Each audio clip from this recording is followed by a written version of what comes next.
दिवस की पूर्व संध्या पर मैं आप सभी को हार्दिक शुभकामनाएं देती हूँ। जब मैं पीछे मुड़कर ये देखती हूँ कि विपरीत परिस्थितियों के बावजूद हमने कितने लंबे यात्रा की है, तो मेरा हृदय गर्व से भर जाता है। हमारे गणतंत्र का 75वां वर्ष कई अर्थों में देश की यात्रा में एक ऐतिहासिक पड़ाव है। ये उत्सव मनाने का विशेष अवसर है, जैसे हमने स्वाधीनता के 75 वर्ष पूरी होने पर आजादी का अमृत महोत्सव के दौरान अपने देश की अतुलनीय महानता और विविधतापूर्ण संस्कृति का उत्सव मनाया था। कल के दिन हम संविधान के प्रारंभ का उत्सव मनाएंगे। संविधान की प्रस्तावना हम भारत के लोग इन शब्दों से शुरू होती है। ये शब्द हमारे संविधान के मूल भाव अर्थात लोकतंत्र को रेखांकित करते हैं। भारत की लोकतांत्रिक व्यवस्था लोकतंत्र की पश्चिमी अवधारणा से कहीं अधिक प्राचीन है, इसीलिए भारत को लोकतंत्र की जननी कहा जाता है। एक लंबे और कठिन संघर्ष के बाद 15 अगस्त 1947 को हमारा देश विदेशी शासन से मुक्त हो गया, लेकिन उस समय भी देश में सुशासन तथा देशवासियों में निहित क्षमताओं और प्रतिभाओं को उन्मुक्त विस्तार देने के लिए उपयुक्त मूलभूत सिद्धांतों और प्रक्रियाओं को स्वरूप प्रदान करने का कार्य चल ही रहा था। संविधान सभा ने सुशासन के सभी पहलुओं पर लगभग 3 वर्षों तक विस्तृत चर्चा की और हमारे राष्ट्र के महान आधारभूत ग्रंथ यानी भारत के संविधान की रचना की। आज के दिन हम सब देशवासी उन दूरदर्शी जननायकों और अधिकारियों का कृतज्ञतापूर्वक स्मरण करते हैं, जिन्होंने हमारा भव्य और प्रेरक संविधान के निर्माण में अमूल्य योगदान दिया था। हमारा देश स्वतंत्रता की शताब्दी की ओर बढ़ते हुए अमृत काल के प्रारंभिक दौर से गुजर रहा है। ये एक युगांतकारी परिवर्तन का कालखंड है। हमें अपने देश को नई ऊंचाइयों तक ले जाने का सुनहरा अवसर मिला है। हमारा लक्ष्यों को प्राप्त करने के लिए प्रत्येक नागरिक का योगदान महत्वपूर्ण होगा। इसके लिए मैं सभी देशवासियों से संविधान में निहित हमारे मूल कर्तव्यों का पालन करने का अनुरोध करूंगी। ये कर्तव्य आजादी के 100 वर्ष पूरी होने तक भारत को एक विकसित राष्ट्र बनाने की दिशा में प्रत्येक नागरिक के आवश्यक दायित्व है। इस संदर्भ में मुझे महात्मा गांधी का स्मरण होता है। बापू ने ठीक ही कहा था, जिसने केवल अधिकारों को चाहा है, ऐसे कोई भी प्रजा उन्नति नहीं कर सकी है। केवल वही प्रजा उन्नति कर सकी है जिसने कर्तव्यों का धार्मिक रूप से पालन किया है। मेरे प्यारे देशवासियों, गणतंत्र दिवस हमारा आधारभूत मूल्यों और सिद्धांतों को स्मरण करने का एक महत्वपूर्ण अवसर है। जब हम उनमें से किसी एक बुनियादी सिद्धांतों पर चिंतन करते हैं, तो स्वाभाविक रूप से अन्य सभी सिद्धांतों पर भी हमारा ध्यान जाता है। संस्कृति, मान्यताओं और परंपराओं की विविधता हमारे लोकतंत्र का अंतर्निहित आयाम है। हमारे विविधता का ये उत्सव समता पर आधारित है, जिसे न्याय द्वारा संरक्षित किया जाता है। ये सब स्वतंत्रता की वातावरण में ही संभव हो पाता है। इन मूल्यों और सिद्धांतों की समग्रता ही हमारी भारतीयता का आधार है।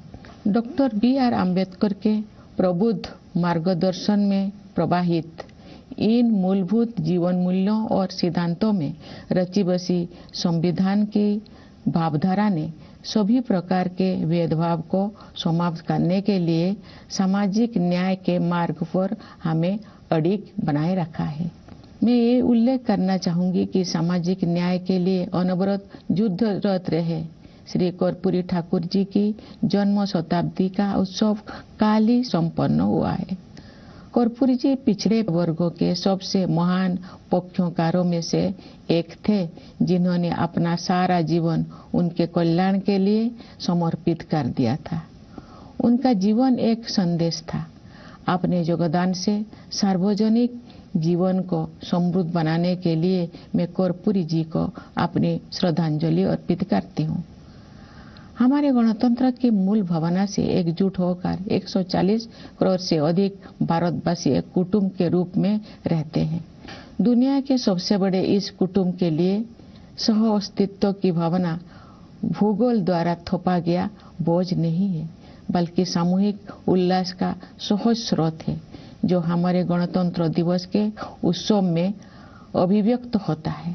इस सप्ताह के आरंभ में हम सबने अयोध्या में प्रभु श्री राम के जन्म स्थान पर निर्मित भव्य मंदिर में स्थापित मूर्ति की प्राण प्रतिष्ठा का ऐतिहासिक समारोह देखा।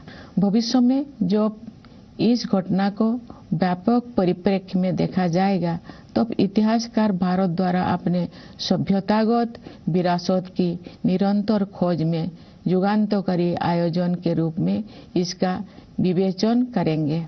उचित न्यायिक प्रक्रिया और देश के उच्चतम न्यायालय के निर्णय के बाद मंदिर का निर्माण कार्य आरंभ हुआ। अब ये एक भव्य संरचना के रूप में शोभायमान है। ये मंदिर न केवल जन जन की आस्था को व्यक्त करता है, बल्कि न्यायिक प्रक्रिया में हमारे देशवासियों की अगाध आस्था का प्रमाण भी है। प्यारे देशवासियों, हमारे राष्ट्रीय त्योहार ऐसे महत्वपूर्ण अवसर होते हैं जब हम अतीत पर भी दृष्टिपात करते हैं और भविष्य की ओर भी देखते हैं। पिछले गणतंत्र दिवस के बाद के एक वर्ष पर नजर डालें तो हमें बहुत प्रसन्नता होती है। भारत की अध्यक्षता में दिल्ली में G20 शिखर सम्मेलन का सफल आयोजन एक अभूतपूर्व उपलब्धि थी। G20 से जुड़े आयोजनों में जन सामान्यों की भागीदारी विशेष रूप से उल्लेखनीय है। इन आयोजनों में विचारों और सुझावों का प्रभाव ऊपर से नीचे की ओर नहीं, बल्कि नीचे से ऊपर की ओर था। उस भव्य आयोजन से ये सीख भी मिली है कि सामान्य नागरिकों को भी ऐसे गहन तथा अंतर्राष्ट्रीय महत्व के मुद्दे में भागीदार बनाया जा सकता है, जिसका प्रभाव अंततः उनके अपने भविष्य पर पड़ता है। G20 शिखर सम्मेलन के माध्यम से ग्लोबल साउथ की आवाज के रूप में भारत के अभ्युदय को भी बढ़ावा मिला, जिससे अंतर्राष्ट्रीय संवाद की प्रक्रिया में एक आवश्यक तत्व का समावेश हुआ। जब संसद ने ऐतिहासिक महिला आरक्षण विधेयक पारित किया तो हमारा देश स्त्री पुरुष समानता के आदर्शों की ओर आगे बढ़ा। मेरा मानना है कि नारी शक्ति बंधन अधिनियम महिला सशक्तिकरण का एक क्रांतिकारी माध्यम सिद्ध होगा। इससे हमारे शासन की प्रक्रियाओं को बेहतर बनाने में भी बहुत सहायता मिलेगी। जब सामूहिक महत्व के मुद्दों पर महिलाओं की भागीदारी बढ़ेगी, तो हमारी प्रशासनिक प्राथमिकताओं का जनता की आवश्यकताओं के साथ बेहतर सामंजस्य बनेगा। इसी अवधि में भारत चंद्रमा के दक्षिणी ध्रुव के क्षेत्र पर उतरने वाला पहले देश बना। चंद्रयान 3 के बाद इसरो ने एक सौर मिशन भी शुरू किया। हाल ही में आदित्य L1 के सफलतापूर्वक हेलो ऑर्बिट में स्थापित किया गया है। भारत ने अपने पहले एक्सरे पोलरीमीटर सैटेलाइट, जिसे एक्सपोसेट कहा जाता है, के प्रक्षेपण के साथ नए साल की शुरुआत की है। ये सैटेलाइट अंतरिक्ष ब्लैक होल जैसे रहस्यों का अध्ययन करेगा। वर्ष 2024 के दौरान अन्य कोई अंतरिक्ष अभियानों की योजना बनाए गए हैं। ये प्रसन्नता के विषय है कि भारत की अंतरिक्ष यात्रा में अनेक नई उपलब्धियां हासिल की जाने वाले हैं। हमारे प्रथम मानव अंतरिक्ष उड़ान कार्यक्रम गगनयान मिशन की तैयारी सुचारू रूप से आगे बढ़ रही है। हमें अपने वैज्ञानिकों और प्रौद्योगिकी विशेषज्ञों पर सदैव गर्व रहा है, लेकिन अब ये पहले से कहीं अधिक ऊंचे लक्ष्य तय कर रहे हैं और उनके अनुरूप परिणाम भी हासिल कर रहे हैं। भारत के अंतरिक्ष कार्यक्रम का उद्देश्य संपूर्ण मानवता के कल्याण के लिए विज्ञान और प्रौद्योगिकी की भूमिका को और अधिक विस्तार तथा गहराई प्रदान करना है। इसरो के कार्यक्रम के प्रति देशवासियों में जो उत्साह दिखाई देता है, उससे नई आशाओं का संचार हो रहा है। अंतरिक्ष विज्ञान के क्षेत्र में नई उपलब्धियों ने युवा पीढ़ी की कल्पना शक्ति को नई पंख दिए हैं। मुझे विश्वास है कि हमारे बच्चों और युवाओं में बड़े पैमाने पर विज्ञान के प्रति रुझान बढ़ेगा तथा उनमें वैज्ञानिक दृष्टिकोण विकसित होगा। अंतरिक्ष विज्ञान की इन उपलब्धियों से युवाओं, विशेषकर युवा महिलाओं को ये प्रेरणा मिलेगी कि वे विज्ञान और प्रौद्योगिकी को अपना कार्य क्षेत्र बनाएं। मेरे प्यारे देशवासियों, आज का भारत आत्मविश्वास के साथ आगे बढ़ रहा है। सुदृढ़ और स्वस्थ अर्थव्यवस्था इस आत्मविश्वास का कारण भी है और परिणाम भी। हाल के वर्षों में सकल घरेलू उत्पाद की हमारी वृद्धि दर प्रमुख अर्थव्यवस्थाओं में सबसे अधिक रही है। ठोस आकलन के आधार पर हमें पूरा विश्वास है कि ये असाधारण प्रदर्शन वर्ष 2024 और उसके बाद भी जारी रहेगा। ये बात मुझे विशेष रूप से उल्लेखनीय लगती है कि जिस दूरगामी योजना दृष्टि से अर्थव्यवस्था को गति प्राप्त हुई है, उसी के तहत विकास को हर दृष्टि से समावेशी बनाने के लिए सुविचारित जन कल्याण अभियानों को भी बढ़ावा दिया गया है। महामारी के दिनों में समाज के कमजोर वर्गों को मुफ्त खाद्यान्न उपलब्ध कराने के लिए लागू योजनाओं का दायरा सरकार ने बढ़ा दिया था। बाद में कमजोर वर्गों की आबादी को संकट से उबरने में सहायता प्रदान करने हेतु इन कल्याणकारी योजनाओं को जारी रखा गया। इस पहल को और अधिक विस्तार देते हुए सरकार ने 81 करोड़ से अधिक लोगों को अगले 5 साल तक मुफ्त खाद्यान्न उपलब्ध कराने का निर्णय लिया है। संभवतः इतिहास में ये अपनी तरह का सबसे बड़ा जन कल्याण कार्यक्रम है। साथ ही सभी नागरिकों के जीवन यापन को सुगम बनाने के लिए अनेक समयबद्ध योजनाएं भी कार्यान्वित की जा रही है। घर में सुरक्षित और पर्याप्त पेयजल की उपलब्धता से लेकर अपना घर होने के सुरक्षाजनक अनुभव तक, ये सभी बुनियादी न्यूनतम आवश्यकताएं हैं, न कि विशेष सुविधाएं। ये मुद्दे किसी भी राजनीतिक या आर्थिक विचारधारा से परे है और इन्हें मानवीय दृष्टिकोण से ही देखा जाना चाहिए। सरकार ने केवल जन कल्याण योजनाओं का विस्तार और संवर्धन ही नहीं किया है, अपितु जन कल्याण की अवधारणा को भी नया अर्थ प्रदान किया है। हम सभी उस दिन गर्व का अनुभव करेंगे जब भारत ऐसे कुछ देशों में शामिल हो जाएगा जहां शायद ही कोई बेघर हो। समावेशी कल्याण की इसी सोच के साथ राष्ट्रीय शिक्षा नीति में डिजिटल विभाजन को पाटने और वंचित वर्गों के विद्यार्थियों के हित में समानता पर आधारित शिक्षा व्यवस्था के निर्माण को समुचित प्राथमिकता दी जा रही है। आयुष्मान भारत योजना के विस्तारित सुरक्षा कवच के तहत सभी लाभार्थियों को शामिल करने का लक्ष्य है। इस संरक्षण से गरीब और कमजोर वर्गों के लोगों में एक बहुत बड़ा विश्वास जगा है। हमारे खिलाड़ियों ने अंतर्राष्ट्रीय मंच पर भारत का मान बढ़ाया है। पिछले साल आयोजित एशियाई खेलों में हमने 107 पदकों के नए कीर्तिमान के साथ इतिहास रचा और एशियाई पैरा खेलों में हमने 111 पदक जीते। ये अत्यंत प्रसन्नता की बात है कि महिलाएं हमारी पदक तालिका में बहुत प्रभावशाली योगदान दे रही है। हमारे श्रेष्ठ खिलाड़ियों की सफलता से बच्चों को विभिन्न खेलों में भाग लेने के लिए प्रेरणा मिली है, जिससे उनका आत्मविश्वास बहुत बढ़ा है। मुझे विश्वास है कि नई आत्मविश्वास से भरपूर हमारे खिलाड़ी आगामी पेरिस ओलंपिक में और भी अच्छा प्रदर्शन करेंगे। प्यारे देशवासियों, हाल के दौर में विश्व में अनेक स्थलों पर लड़ाइयाँ हो रही है और दुनिया के बहुत से हिस्से हिंसा से पीड़ित है।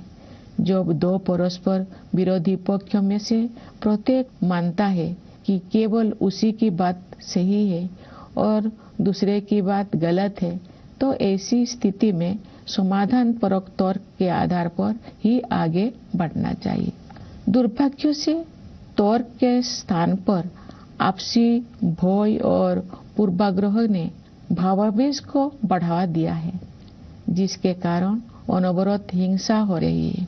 बड़ी पैमाने पर मानवीय त्रासदियों की अनेक दुखद घटनाएं हुई है और हम सब इस मानवीय पीड़ा से अत्यंत व्यथित है। ऐसी परिस्थिति में हमें भगवान बुद्ध के सारगर्भित शब्दों का स्मरण होता है।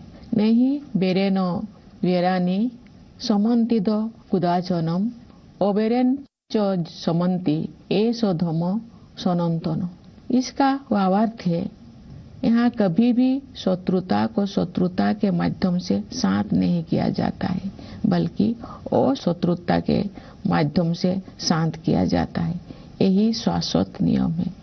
वर्धमान महावीर और सम्राट अशोक से लेकर राष्ट्रपिता महात्मा गांधी तक भारत ने सदैव एक उदाहरण प्रस्तुत किया है कि अहिंसा केवल एक आदर्श मात्र नहीं है जिसे हासिल करना कठिन है, बल्कि ये एक स्पष्ट संभावना है। यही नहीं, अपितु अनेक लोगों के लिए ये एक जीवंत यथार्थ है। हम आशा करते हैं कि संघर्ष में उलझे क्षेत्रों में उन संघर्षों को सुलझाने तथा शांति स्थापित करने के मार्ग खोज लिए जाएंगे। वैश्विक पर्यावरण संकट से उबरने में भी भारत का प्राचीन ज्ञान विश्व समुदाय का मार्गदर्शन कर सकता है। भारत को ऊर्जा के नवीकरणीय स्रोतों को बढ़ावा देने में अग्रणी योगदान देते हुए और ग्लोबल क्लाइमेट एक्शन को नेतृत्व प्रदान करते हुए देखकर मुझे बहुत प्रसन्नता होती है।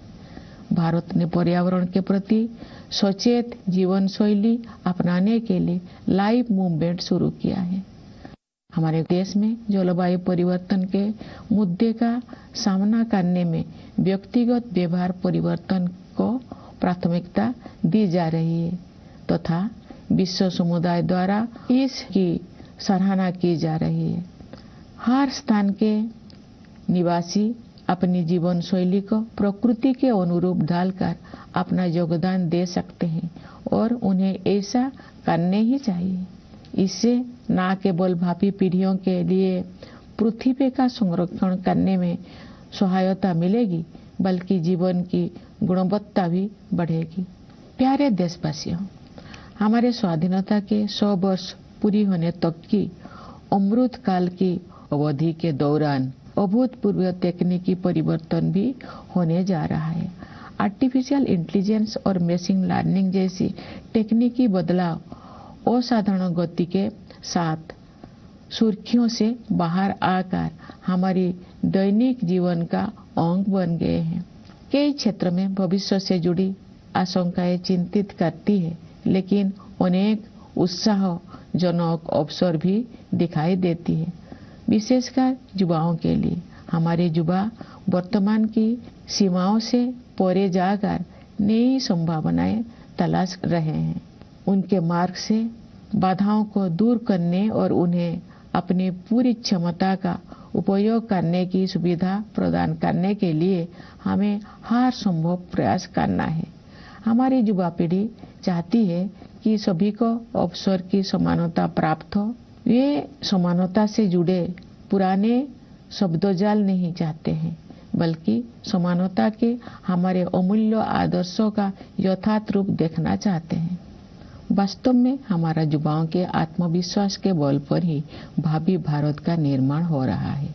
युवाओं के मनोमस्तिष्कों को संभालने का कार्य हमारे शिक्षकगण करते हैं, जो सही अर्थों में राष्ट्र का भविष्य बनाते हैं। मैं अपने उन किसानों और मजदूर भाई बहनों के प्रति आभार व्यक्त करती हूँ जो चुपचाप मेहनत करते हैं तथा देश के भविष्य को बेहतर बनाने में बहुत बड़ा योगदान देते हैं।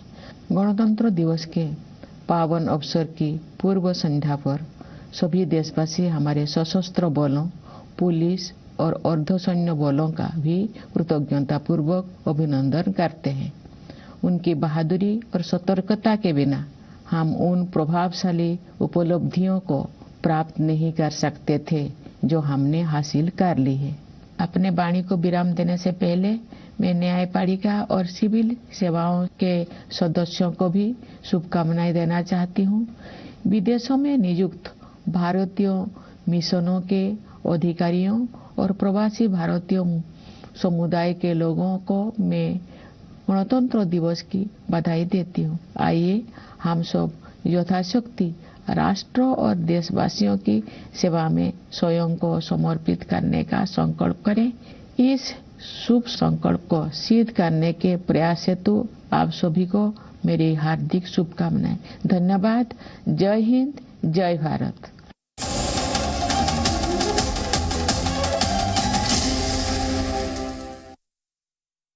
लोन मिलेगा या नहीं, ये आपके क्रेडिट स्कोर पे डिपेंड। राजीव रंजन जी, सबसे पहले मैं आपसे समझना चाह रहा हूं